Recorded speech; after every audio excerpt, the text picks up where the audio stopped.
राम राम भाई सारे भाइयों ने। कहानी है जानी चोर की। तो भाइयों, जानी व सुल्तान दोनों मित्र थे। एक उनकी धर्म की बाण मरमण थी। तो भाइयों, मरमण के घर बात आ जाता है तो सुल्तान और जानी मरमण के घर बात बढ़ने के लिए चल देते हैं। चलते चलते रास्ते में एक दरिया आ गई और दोनों ने सोचा कि इसमें स्नान करें। सुल्तान ने अपने कपड़े उतारे और स्नान करने लगा। जब वो पानी में गया तो उसके पैर को एक तख्ती लगी। उसने तख्ती को बाहर निकाला और देखने लगा। तख्ती पर लिखा था कि कोई छतरी हो जो मेरे को इस कैद से छुटा सके। मैं अदली खान की कैद में पड़ी हूँ। तख्ती पर नीचे नार महदे के हस्ताक्षर थे। सुल्तान पानी से बाहर आकर जानी को वो तख्ती दिखाता है तो जानी फैसला लेता है कि पहले नार महदे को छुड़ाएंगे और बाद में बात भरेंगे। लेकिन सुल्तान पहले मरमण का बात भरने की सलाह देता है। तो दोनों अलग अलग जाने की सलाह बनाते हैं। सुल्तान मरमण का बात भरने चल देता है और जानी चोर नार महदे को छुड़वाने के लिए चल देता है। तो जानी चोर सीधा अदली खां के देश पहुंचता है। रात को जानी अदली खां के महल के सामने पहुंचा तो जानी महल की डोडी के ऊपर परवाना लिखता है। परवाने में लिखा था, भूले मत ना अदली जानी नाम से मेरा, बुरे मेव का बेटा चोरगढ़ी गांव से मेरा। और नीचे एक लाइन में लिखा था, महकदे को छोड़ दे वरना मारा जाएगा। तो अगली जब सुबह हुई और अदली महल के बाहर टहलने निकले तो उनकी नजर उस जानी के परवाने पर पड़ी। तो अदली खां उस परवाने को पढ़कर शहर में खबर करवा दी कि शहर में जानी चोर आया हुआ है, सब होशियार रहे। और जो कोई जानी चोर का पता बताएगा उसको बहुत बड़ा इनाम दिया जाएगा। उसी शहर में एक दमन नाम का सुनार रहता था जो उसको एक ही रात में पकड़ने का बेड़ा उठाता है। तो जानी एक रात बहुत ही सुंदर बाग में विश्राम करने लगा। तो कुछ ही देर में उस बाग की मालन आती है और जानी को कोरड़े मारने लग जाती है। तो जानी उस मालन को कहते हैं कि मेरा कसूर क्या है, मैंने तुम्हारे बाग को कोई नुकसान नहीं पहुंचाया, बस मेरी यही गलती है कि मैं किसी से बिना पूछे बाग में आ गया। तो मालन कहती है कि यहाँ बिना आज्ञा के बाग में नहीं आ सकते। ऐसे ही कुछ बात होने पर मालन जानी से पूछती है कि तुम यहाँ करने क्या आए हो।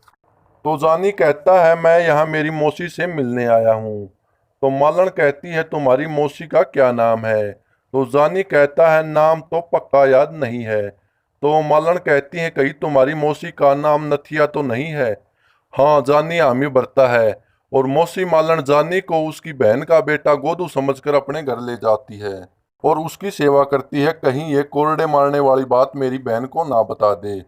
अगले दिन मालन नथिया जानी को माड़ी फूफा से मिलाती है और पूरा बाग जानी को दिखाती है और कहती है, बेटा तुम बाग से बाहर मत जाना, जानी चोर आया हुआ है।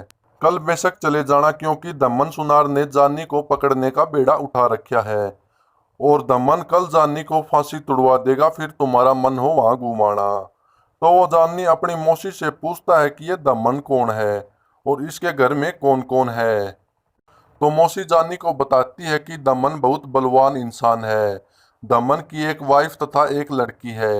लड़की जवान है, उसकी शादी को बीते 12 वर्ष हो गए। लड़की को लेने कोई नहीं आया। वह अपने पति के इंतजार में 12 वर्ष से अपने घर पर बैठी है। तो जानी कहता है, बस काफी है, मैं कहीं नहीं जाऊंगा। तो मालन तो अपने काम में लग जाती है और जानी एक ब्राह्मण का वेश बनाकर हाथ में पतरा लेकर शहर में आवाज मारता चलने लग जाता है। जब दमन की पत्नी को ब्राह्मण की आवाज सुनी तो एकदम देखती है कि ये तो कोई नया ज्योतिष आया है, ये जरूर हमारा कोई संकट दूर कर सकता है।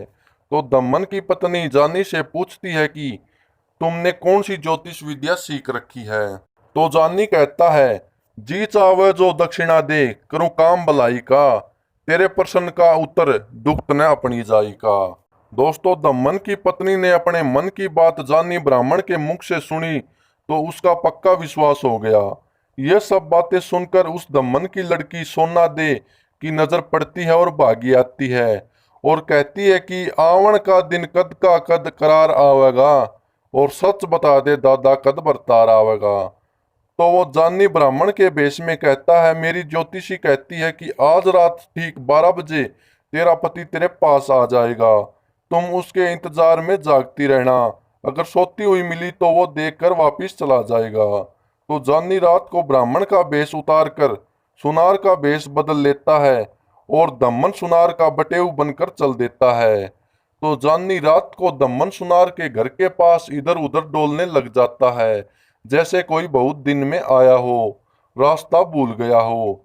तो वह दमन की लड़की जाग रही थी और उस जानी को देख लेती है और अपना पति समझ लेती है। तो वह सोना दे भाग कर घर की डोडी के पास जाती है, सिंगर कर, और जानी को ताने देती है कि तुम्हें शर्म आनी चाहिए, एक मर्द का ये काम नहीं होता कि अपनी पत्नी को 12 साल के लिए छोड़ जाना। तो कुछ देर ताने सुनने के बाद वो बनावटी पति जानी बोलता है, मैं शादी के बाद विदेश चला गया था और वहां पर मैंने सोना चांदी का व्यापार किया और बहुत सारा धन कमाया। अब तुम सारी उम्र बैठ के खाना, और अब तो मैंने जेवर भी अच्छे से अच्छा बनाना सीख लिया है।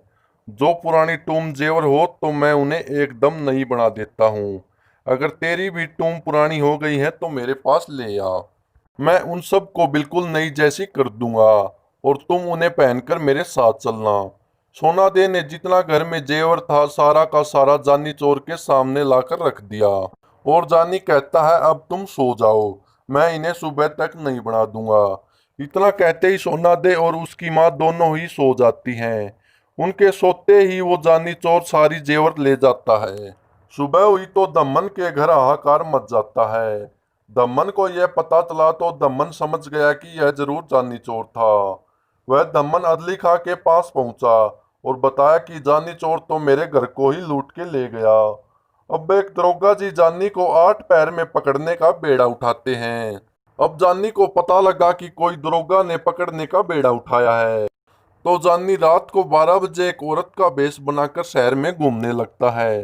तो वही दरोगा शराब के नशे में धुत उस नकली औरत जानी से पूछता है कि तुम कहाँ से आई हो, और उस पे मोहित हो जाता है और कहता है, बेवारिश की ढाल फिर तू कौन कड़े तैगी, चालन आड़ी अदा निराली मेरा काट कालजा खाएगी।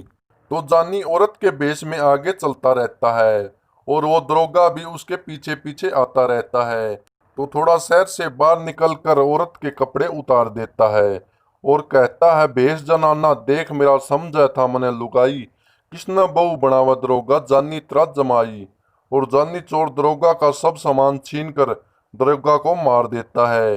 जब अदली खान को पता चला तो शहर में फिर से बीड़ा डलवाया, लेकिन इस बार बीड़ा किसी ने नहीं उठाया। तो अदली खान पठान खुद बेड़ा उठा लेता है जानी को पकड़ने का। तो जानी एक बुढ़िया का भेष करके एक चौराहे पर बैठ जाता है। इधर से अदली खां घोड़े पे आता है और कहता है, तुमने जानी चोर देखा है? तो नकली बुढ़िया के भेष में जानी कहता है कि कोई जानी चोर तो देखा नहीं, पर एक तगड़े शरीर का आदमी तो आता है और मेरा पिसा हुआ चून बिखेर जाता है, और अब 5 मिनट में फिर आएगा चून को लात मारकर बिखेरने। तो अदली कहता है, मुझे वही आदमी पकड़ना है। तो जानी चोर उससे कुछ सामान लेता है और अदली खां को मूछ व दाढ़ी कटवाने के लिए कहा, तो अदली ने अपनी मूछ व दाढ़ी काटकर जानी के हाथ में दे दी। तो जानी अदली खां के भेष में अदली खां पठान के महल में चला जाता है और वहां जाके नार महकदे को सारी हकीकत बताता है। तो वो नार महकदे जानी चोर के साथ घोड़े पर बैठकर चली तो रास्ते में अदली खां मिले, लेकिन अदली खां का कोई चारा नहीं चला और देखता ही रह गया। जानी और नार महकदे सीधा सुल्तान के पास पहुंचे, जहां सुल्तान अपनी धर्म की बहन का बात भरने गया था, और फिर वो बड़े सुख व शांति से रहने लगे। भाइयों, जानी को लोग भारत का रॉबिन हुड भी कहते हैं, क्योंकि जानी जालिमों और अमीरों का खजाना लूटकर गरीबों की मदद करता था। और जानी चोर की रोहतक जिले के मैम कस्बे में एक बावड़ी भी है। यह बावड़ी दुनिया की सबसे रहस्यमयी जगह है। लोग कहते हैं इस बावड़ी की सुरंगों में जानी चोर का अरबों रुपए का खजाना आज भी दफन है। जानी चोर लूटने के बाद अपने घोड़े के साथ इस बावड़ी में बनी रहस्यमयी सुरंगों में गायब हो जाता था। इन सुरंगों की जानकारी केवल जानी चोर को ही थी। सुरंगें लाहौर, हिसार, दिल्ली तक जाती थी। जानी चोर का छुपा हुआ खजाना ढूंढने जो भी आदमी इन रहस्यमयी गुफाओं में गया, वो इनकी भूल भुलैया में ऐसा खोया कि कभी वापस नहीं आया। लोगों का मानना है कि अगर सरकार दोबारा सुरंगों को खोलकर जांच करवाए तो देश को अरबों रुपए का खजाना मिल सकता है और वो देश के काम आ सकता है। भाइयों, एक बार बताते हैं, बारात दिल्ली जानी थी तो बारात धूप से बचने तथा जल्दी पहुंचने के लोभ में जानी चोर की सुरंगों में उतर गई। सुरंगों की भूल भुलैया में फंसकर रास्ता भटक गई और बारात न तो दिल्ली पहुंची और न ही कोई बारात वापस लौटी। इसी घटना के बाद अंग्रेजी सरकार ने जानी चोर की सुरंगों को बंद करवा दिया। अंग्रेजियों द्वारा जानी चोर की सुरंगों को बंद करवाने के साथ ही जानी चोर उससे जुड़े इन सुरंगों, रहस्यों तथा अरबों रुपए के खजाने पर सदा सदा के लिए पर्दा पड़ गया। इतिहासकारों ने जानी चोर और इस किस्से को बेशक अपनी किताबों में जगह न दी हो, पर उत्तर भारत का हर व्यक्ति इस किस्से और जानी चोर की कहानी को एक पीढ़ी से अगली पीढ़ी को इसके बारे में जरूर बताता है। धन्यवाद भाई सारे भाइया का, तुमने पूरी कहानी सुनी। भाइयों, अगर तुमने बढ़िया लगा चैनल पर सारी जानकारी जल्दी सब्सक्राइब करियो भाई, ना कोई जरूरत नहीं है। बहुत बहुत धन्यवाद भाई तारा।